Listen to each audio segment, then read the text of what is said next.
This is David Cowen with Careers in the Business of Law. This is the LDI Legal Data Intelligence series, and I'm thrilled to have with me today Adam Rouse, Ashley Christakis, John Koss, and Major Baisden for continuation of a conversation that they started at LegalWeek in New York at Javits North in March. It's April, May. It's really only 10 weeks later, and here we are.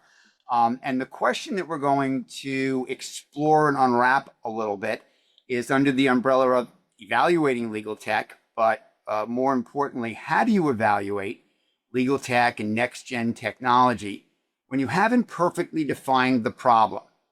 And so let me start with Adam, and we'll just sort of go around the horn. Adam, how do you do it? This is not your first rodeo. Thoughts on how do you evaluate technology when you don't know when you don't know?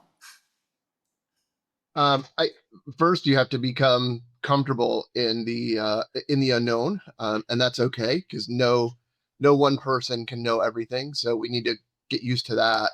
And I think the other thing is, look, we've always evaluated technology with a little bit of uncertainty. We've never been masters of technology in legal before. And I think what's changed is perhaps the velocity of the technology. We are changing at a rate that is just astounding.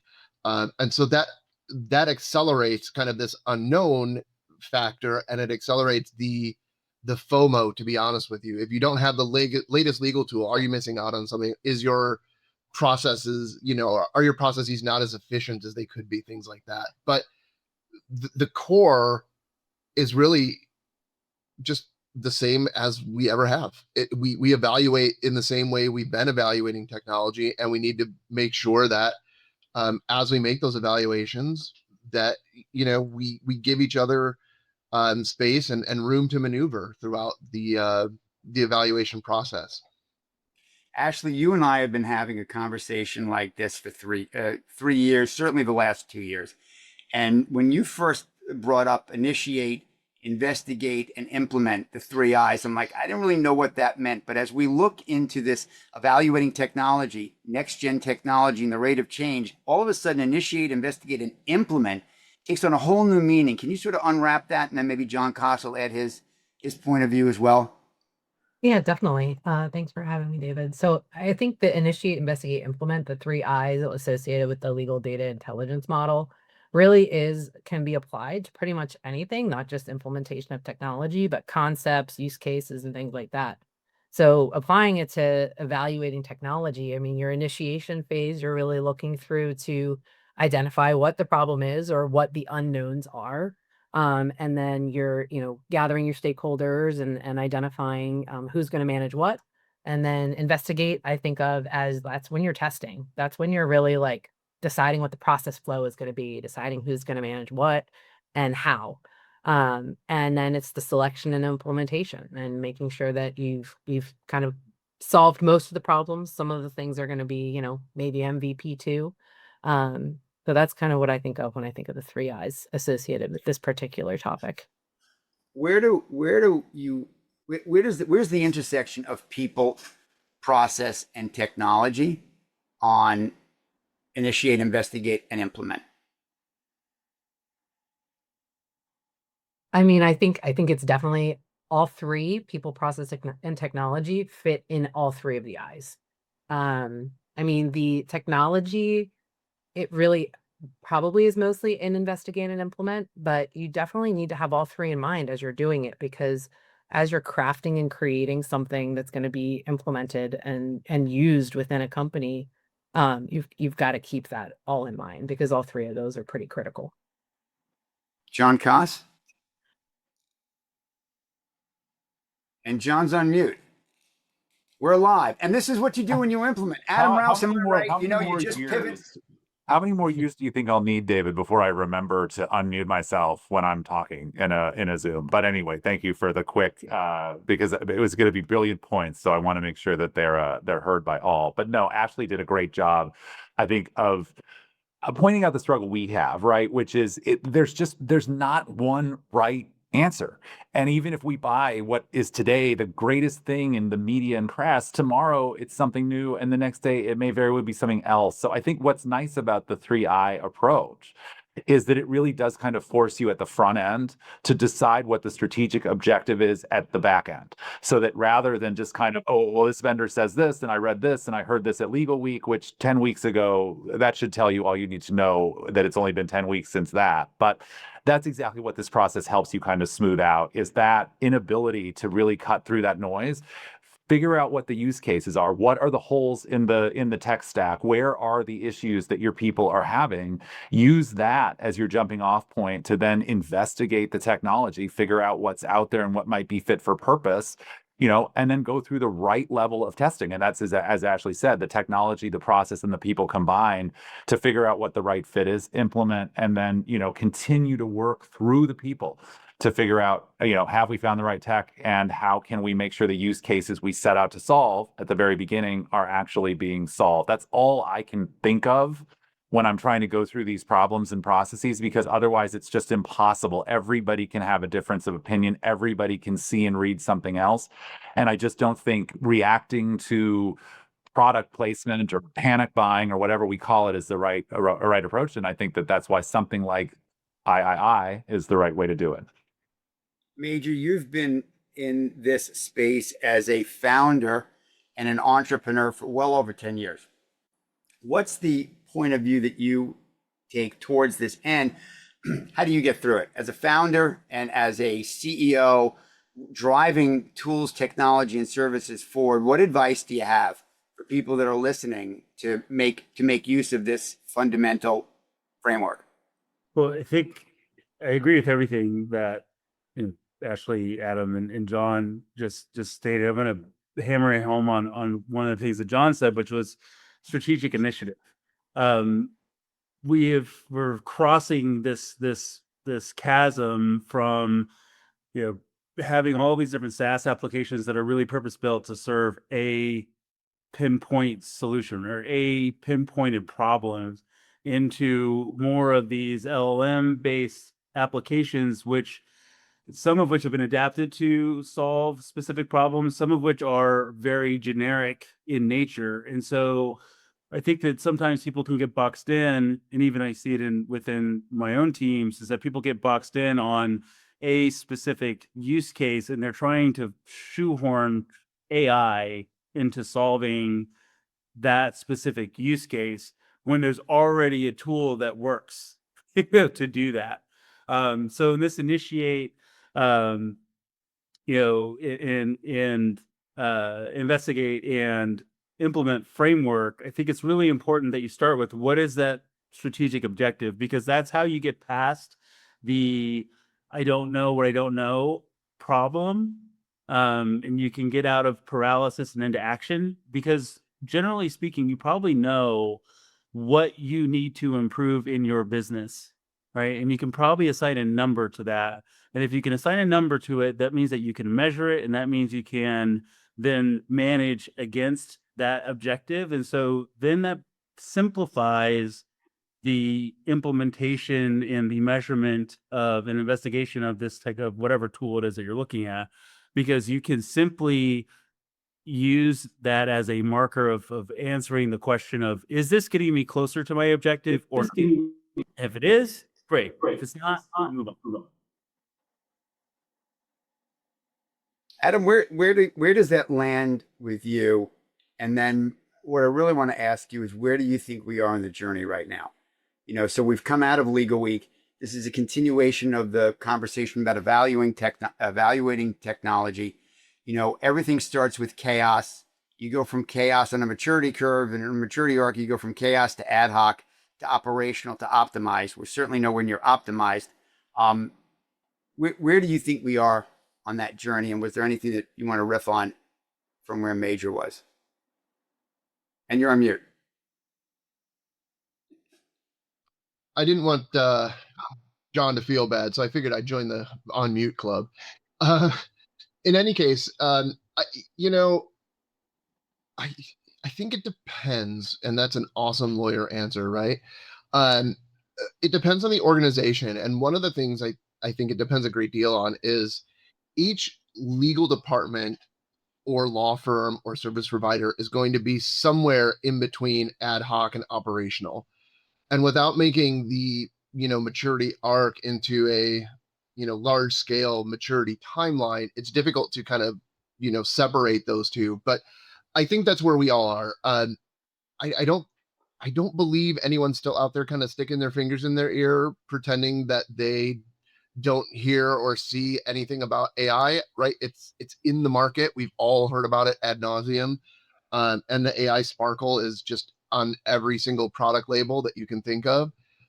But past that, there are some programs that are still in that ad hoc nature. They're bringing in a tool to fill a need and then moving on to perhaps an entirely different tool to fill a different need. And it's not in that operational status in terms of being efficient and um, not even talking about optimization at that point, but just having a consistent, documented workflow that includes some of these tools. And I think, um, the forward thinkers are definitely in the operational stage at this point. But the rest of us are pulling up the back of the bus or the end of the train, so to speak. And we need to acknowledge that with the AI boon, this is not like any market disruptor kind of that I've seen in the e-discovery industry before.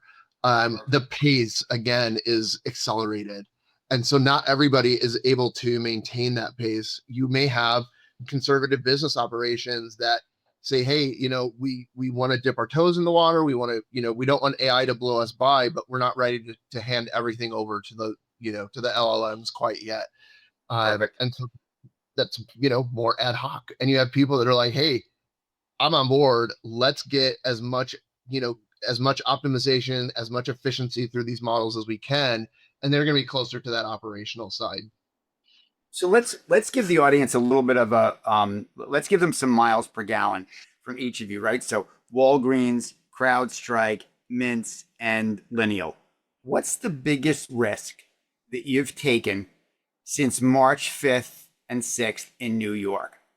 You don't have to name names and drop it like big, right? I'm not looking for secret sauce. No one's going to do that. But what's the biggest risk so that you can give some kind of inspiration to it? So if you're listening right now, let me tell you where Walgreens is. The risk that Adam Rouse has taken to move from now to next in terms of whether it's evaluation or implementation or investigation, right? I missed an I, Ashley. You're going to help me out when you come back in. What's the risk, Adam? Where have you pushed the envelope, and what do you want to report back 10 weeks later?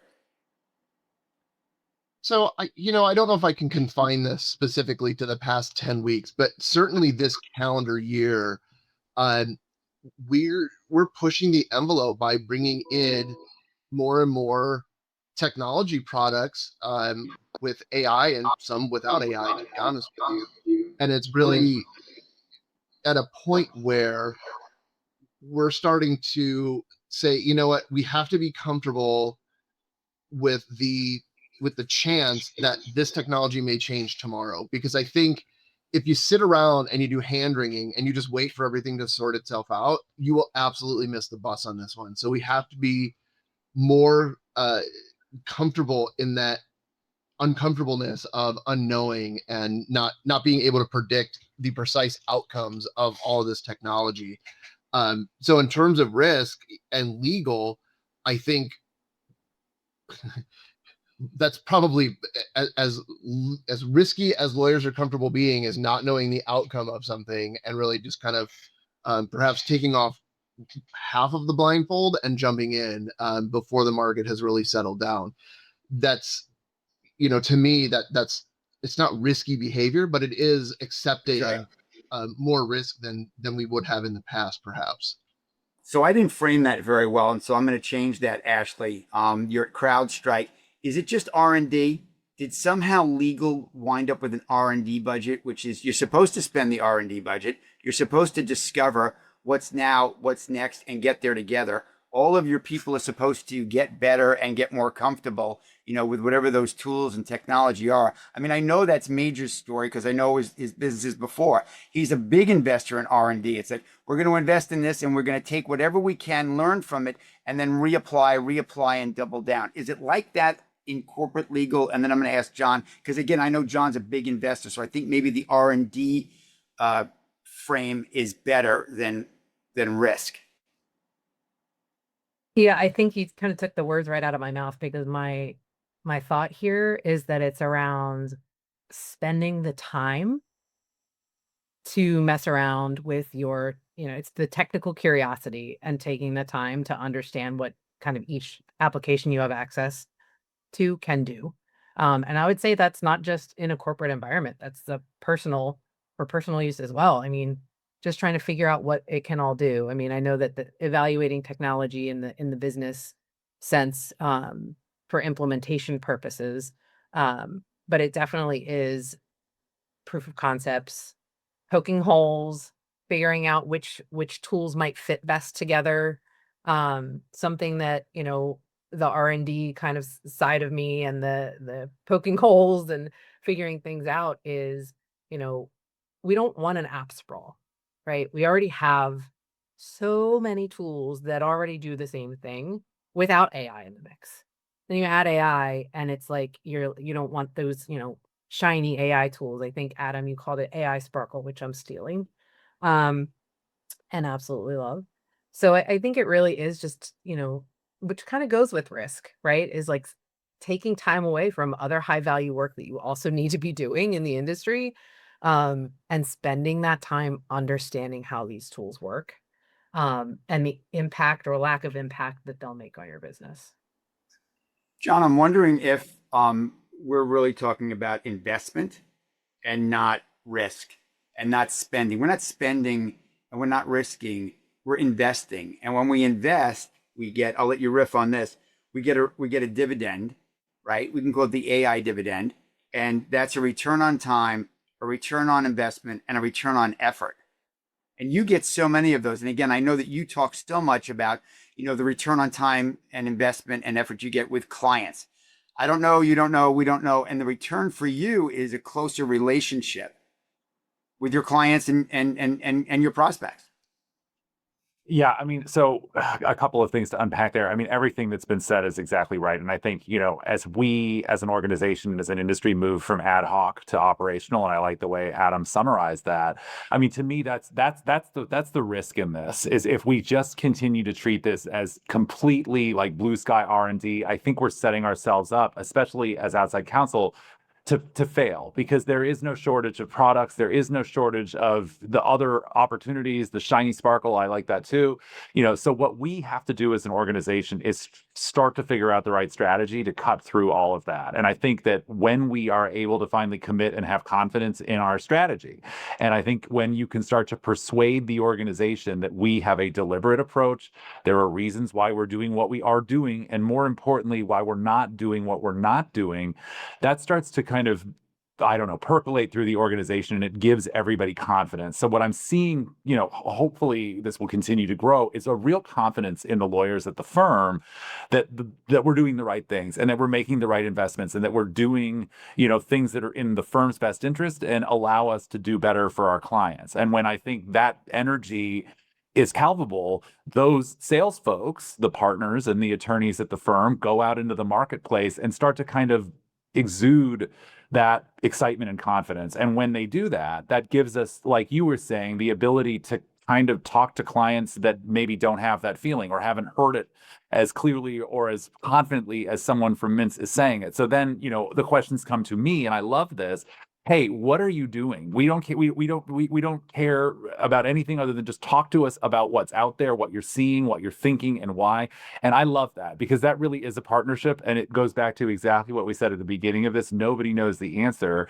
So whether a client is at square one or at square 100, I love to have that conversation. So to me, kind of what's been exciting over the last, year, or as long as I've been doing this, a year and a half, I guess, is seeing that growth in the kind of collective understanding of what these tools are for and how that confidence breeds better relationships and then kind of folds back in the reward of, hey, we see what you're doing. We want to partner with you. And that opens doors because we don't know. And for all we know, someone's seen something great and we should see it too. So that partnership really is something that I like and I'm excited about. And I don't think the chaos, without it, we would have gotten to that point. I just want to pull out something you said that really hits, which is why we're doing what we're doing and why we're not doing what we're not doing. I could spend an hour on that. Why we're doing what we're doing. I mean, if anybody want to just riff, I mean, I don't want to take that one. Who wants to grab the baton? Why we're doing what we're doing and why we're not doing what we're not doing. What a great way to go to the partnership. Let me tell you why we're not doing this. Okay, we're not doing this because ... which means you've got some experiential knowledge there. Here's why we are doing what we are doing, which arms everybody with a story. What a great story. Here's why we're doing what we're doing. Major, you're one of the best storytellers I know. So I've seen you in your whiteboards with like, okay, let me explain why and how and what's next. I think, You're on mute.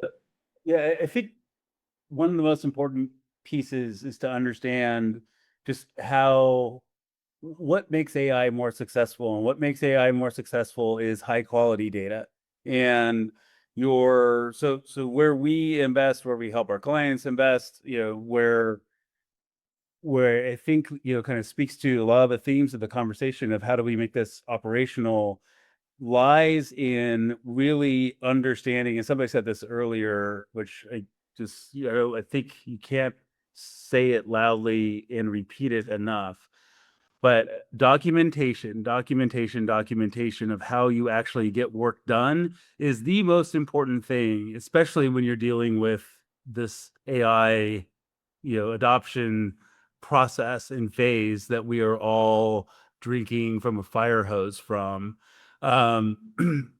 Because the more you can document your current business processes, the more you can surface information and data that lives across different silos in your organization, the more effective you are going to be at identifying inefficiencies and then, of course, finding and bending these tools in a way so that you can get to your strategic initiatives. So, one of the things that I think is most important, and I think is just critical for operationalization of these types of technologies, is to stop thinking in terms of a particular use case and start thinking about how am I doing my work, because how I'm doing my work is going to change. And that's what's driving all of this rapid pace of change in the technology, because it's the same thing we went through with personal computing. We totally changed how we work as people, and this is changing how we work as people. So documenting how we do and get our jobs done is the key to unlocking all of the power here. And again, it drives, and that's really what drives the 3 I's, at least from my perspective, and covers the gaps in our lack of knowledge about what we can and can't do. Do you want to speak for a moment on what or how you're using AI, Major, to view, review, and reimagine your workflow, aka playbooks? I don't think enough has been said about that. Like, this is how I'm using AI to view what we do and to review what we do, and create new playbooks and efficiencies and capabilities. Yeah, well, it starts with, we actually went out and got a tool that is essentially a monitor that lives on a desktop or on an instance, and it basically just records the things that a person does. So every person at Lineal now, when they start a job of any kind, and they could be the job of creating an invoice for a customer, or it could be the job of processing data, they are starting a AI powered machine that is recording the steps and then spits that out. And so we now have, because we have this thing, at least in our world, I don't know if it's true in anybody else's, where we have a documented procedure of this is how a thing works. But then there's deviations on that. There's branches of that. Like, oh, on this particular case, we have to do something slightly different. On this particular production, we have to do something slightly different. Capturing all of those things is challenging at scale. And so we are leveraging AI to do that in a closed, and safe, and secure way. And so I think, what the power is for us is getting that information together in a way that we can correlate it amongst itself, because we have systems that don't talk to each other. I'm sure that most companies, every company I've ever seen in the history of companies, has systems that do not talk to each other. Getting that information out and leveraging AI to relate it to other sources is something that AI is incredibly good at.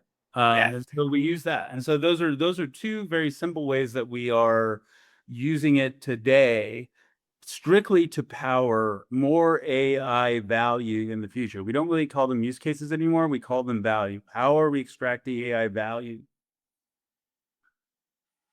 So for those of you that don't have the video portion of the audio, Adam is shaking his head so violently in agreement that his hat literally has fallen off. Adam? Yeah, I mean, that's just everything about what Major just said is resonating with me. We use AI today through our partners, and technology that we're bringing in that helps us assimilate and merge and manage these enormous data streams, right? And that's AI is very good at analyzing that sort of data and helping us understand it. And I think that's, the hat popping off moment is really, um, we have no other path forward as we continue to generate all these new and novel data streams, right? Most of them are based on AI. They've given rise to the name AI slop, right? Just data that AI is generating and spewing out into the void, or just new business processes, new ways of communicating. When I think back, the last time we had Panic at the Disco kind of like this was back when we went from telephone calls to written emails, electronic memorandums, and all those sorts of things. The way we communicate evolves. It's evolved slightly slower in the past, but the evolution now is at scale that I don't know that we've seen before. So we talk about that, and what do we really, as human beings, use AI to do? It's to help us either communicate or understand the information that someone else is trying to communicate to us. And so if we frame it in that, it's, there's all this data that is just being unleashed, and having the tools and the AI to help us understand that data, manage that data, sort through that data, expose the rot, the redundant, obsolete, trivial data so we can get rid of it, and let the sun shine through. And the sun is, of course, our sensitive, useful, and necessary data. That's what these tools are helping us do. And not to put too fine a point on it, but that's what partners like Major and John are helping corporations do, because corporations, steering the ship at Walgreens is, trying to turn an aircraft carrier with a canoe paddle. It takes a long time and it's a lot of effort. But if I can go and I can partner up with folks like John and folks like Major and say, hey, you guys are doing that, a lot of thinking, a lot of heavy lifting, risk evaluation, bringing this technology together, really figuring this stuff out. How can we partner up? How can we knowledge share so everybody can be successful? And that's where I think, when we talk about people, process, and technology, just to kind of wrap this up in a nice bow, right? The technology piece, fine. We're going to evaluate that. We've done that before. People and process, if we can partner with those that are at the bleeding edge of this technology, then the corporations will slowly come behind, right? Because we're going to pool our knowledge together with our business partners, with our providers, with our law firms to say, okay, how are we going to take this journey together? So that people have to come together and be united behind this technology front. I'm gonna riff off of the sun and Major's data point, which is I think sun was before its time, and so I'm gonna ask Ashley if she wants to explain that again what that is. But here's what I heard Major say, and here's what I heard at Clock, nonstop. This is you can't. There's no AI without data governance.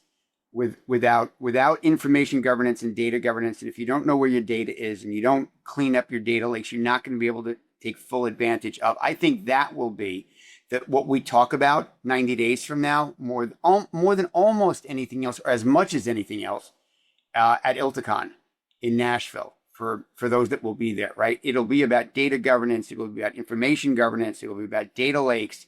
Ashley, do you want to talk about Sun? Because that goes right to this issue around data governance. Yeah, definitely. So as Adam mentioned, Sun is sensitive, useful, and necessary, and it's basically trying to surface all of those things out of the sea of data that we're constantly dealing with, which we call rot. And so it really is outlining and shining the light on the stuff, the legal data intelligence that you need to make your business decisions. John Koss, comment, Major comment, and then Adam, you'll take us home. Yeah, I mean, the first thing that I tried to help Mintz think about doing was putting together a formalized data strategy committee, a data strategy plan, and we have a very amazing director of data strategy now, all just in the last year and a half, to kind of deliver on that promise, because that's the reality, right? The value of an organization like ours is our work product and is our firm intelligence. And until we have our arms around those two sets of data, and that, I mean, I don't think you could be closer to the sun, literally, than those core assets. I came up with that on the fly, David. Did you like that? I love it. And no, and that's the reality of this is until we have our arms around the right data sets, buy any tool you want, and they're not going to be optimized. And so that's a huge part of our strategy. Find the right tools, of course. Get people comfortable in them, start building use cases and case studies. But until the data flow is in motion, you're limited. Do you want to mention back to what Major said before about you using AI to view, review, and reimagine? I mean, you talk about building use cases and building playbooks. Like, how much easier is that, more effective is that today than ever before? 1000%, because if you don't know how to do it, you can just ask AI how to do it, and it helps you strategize that. I mean, you can also build a lot of the underlying building blocks of these data sets with AI. I mean, scraping, billing narratives, looking over your DMS and having a metadata recreated, repopulated, reorganized. Those are tasks that we could never have done pre-generative AI. And so it does make life a lot easier on a lot of these larger data strategy projects or implementations to say, how can we use the AI to implement AI, as scary as that may be? But absolutely agree with Major that that's a crucial piece of this, not just generating content and creating new, but also using AI to empower figuring out what you do have, improving it, and identifying it. Yeah, that's the capability move. I think most of the market right now is AI. Everybody gets AI for productivity and efficiency. I can do a little bit of this or a lot of that in less time. That's great. That was the first AI dividend. Where I am right now, I haven't gotten to the growth stage yet, but where I am right now is I have capabilities that I never had before. I can do things and look at things and think about things and reimagine things in ways that I never could before, as I use AI to help me with my workflows, which, Major, is something you brought up just a moment ago. You want to riff on that, or you can take us anywhere you want, Major, as we have just a few minutes left. Yeah, I think just to put one word out there on data I think so many people get this idea of like, oh, I'm going to get to this data nirvana and then I'm going to be able to do all these different things. Data nirvana doesn't exist. It's a fallacy, right? There is no perfect data ecosystem framework anywhere in reality. Data is about progression and it's about discipline. You have to have a discipline of building data integrity in your organization, and you will get there over time. It is not going to happen overnight, but you cannot wait to act and get value until you get to this ideal state. I see so many people lose out on value because they are waiting for, oh, well, when I get this together, then I will do that. It's like, no, just start getting it together and then start to get some value, right? You know, if this lineal thing doesn't work out for you, there's a future for you as a marriage counselor. I'm telling you right now, because that just sounded like so many marriages, like, don't wait. You got to get into action and listen. You got to listen and get into action. Don't wait. And there's no perfect marriage. So let's move on. Adam Rouse, take us home from Walgreens in downtown Chicago. Yeah. So, I mean, Major's exactly right. There is no data utopia, and AI has proven to be the great kind of information governance equalizer, right? You never quite know where those holes are until you turn the model loose in your own environment and see what it comes up with. We have this term, security via obscurity, and that is no longer the case. Nothing is obscure, nothing is hidden.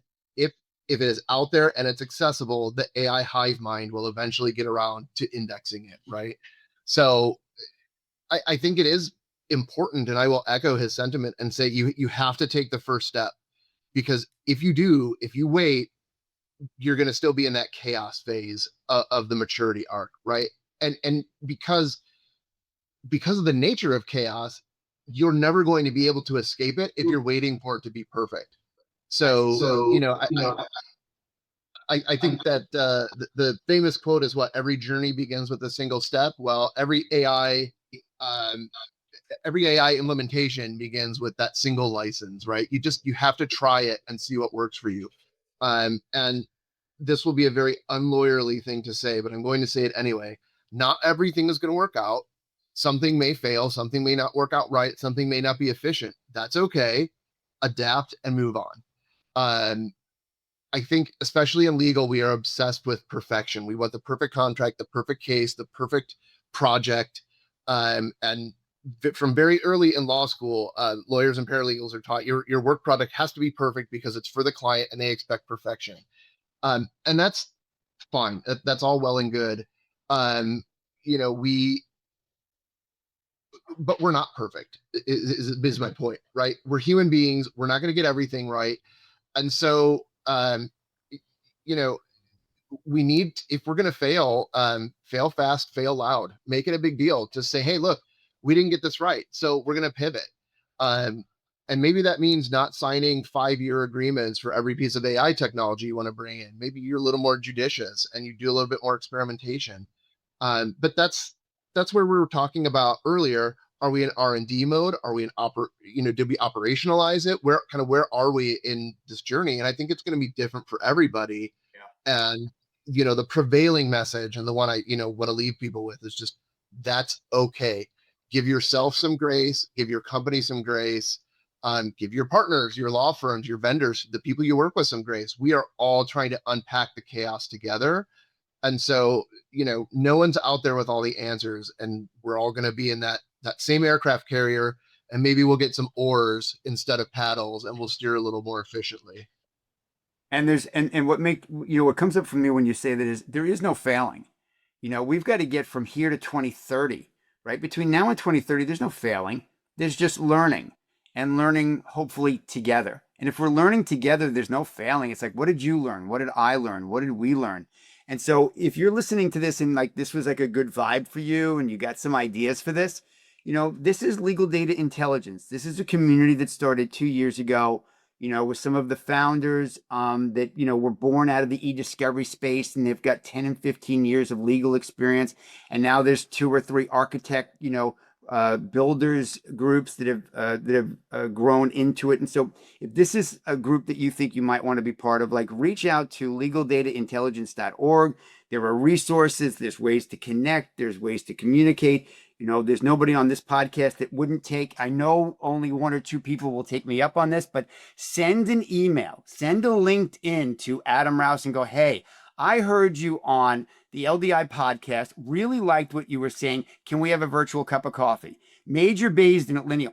I really liked what you had to say about data and data lakes. Could we have a virtual cup of coffee? I promise you, they will get back to you and say yes. So if you want to take your career from now to next, DM any one of these four or me, and I will be more than happy to. And or find yourself at the next LDI community event locally or at Elticon in Nashville.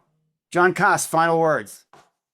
Always a pleasure with this group, but yeah, I mean, I think if you're taking anything away from this, it's like we truly are learning together, and I love that this is something we can all partner on. I mean, this call alone are some of my favorite people in the industry, but this is a big network, and it grows with every day, and I hope that we continue to share, and I hope that we continue to work together because it makes it a lot more fun than trying to figure it out alone. So I'm grateful for this group, and I'm grateful for these opportunities, and I hope we continue them.